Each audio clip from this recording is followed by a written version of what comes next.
कुछ दशक पहले तक भारत की अर्थव्यवस्था का एक बड़ा हिस्सा उन हाथों पर टिका था जिनकी मेहनत दिखाई तो देती थी, लेकिन गिनी नहीं जाती थी।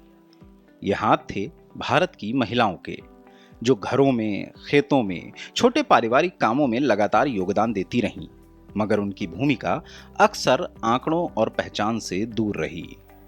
अब महिलाएं केवल सहयोगी नहीं, बल्कि भारत के विकास की निर्णायक शक्ति बनकर उभर रही हैं।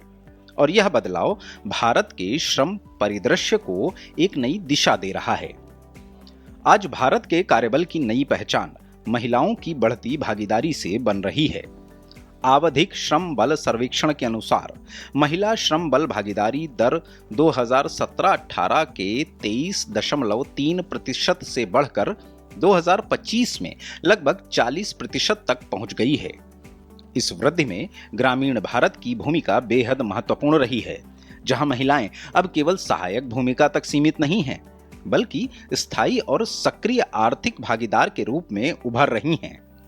गांवों और छोटे कस्बों में महिलाएं अब अस्थायी सहायक नहीं, बल्कि स्थायी आर्थिक भागीदार बन चुकी हैं। स्वयं सहायता समूहों के माध्यम से जुड़कर उन्होंने न केवल अपनी आय बढ़ाई है, बल्कि उद्यमिता की दिशा में भी मजबूत कदम बढ़ाए हैं।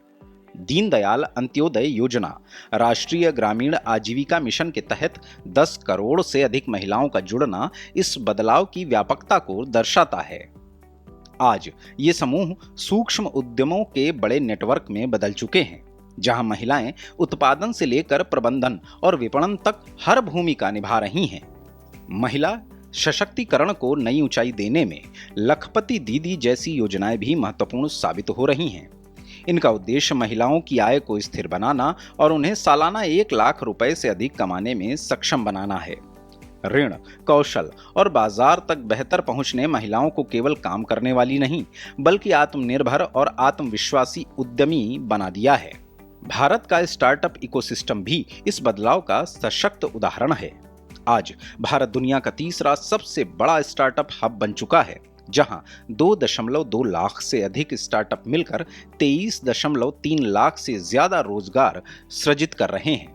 इनमें से 1 लाख से अधिक स्टार्टअप ऐसे हैं जहां कम से कम एक महिला निदेशक मौजूद है, जो ये दर्शाता है कि नवाचार आधारित क्षेत्रों में महिलाओं की भागीदारी लगातार बढ़ रही है। कार्यस्थल पर भी सुरक्षा और गरिमा को लेकर भी महत्वपूर्ण सुधार हुए हैं। 29 श्रम कानूनों को 4 संहिताओं में समेकित करने से न केवल प्रक्रियाएं सरल हुई हैं, बल्कि महिलाओं के लिए सुरक्षित और संरक्षित कार्य वातावरण भी सुनिश्चित हुआ है। सामाजिक सुरक्षा और औपचारिकीकरण में भी उल्लेखनीय प्रगति हुई है।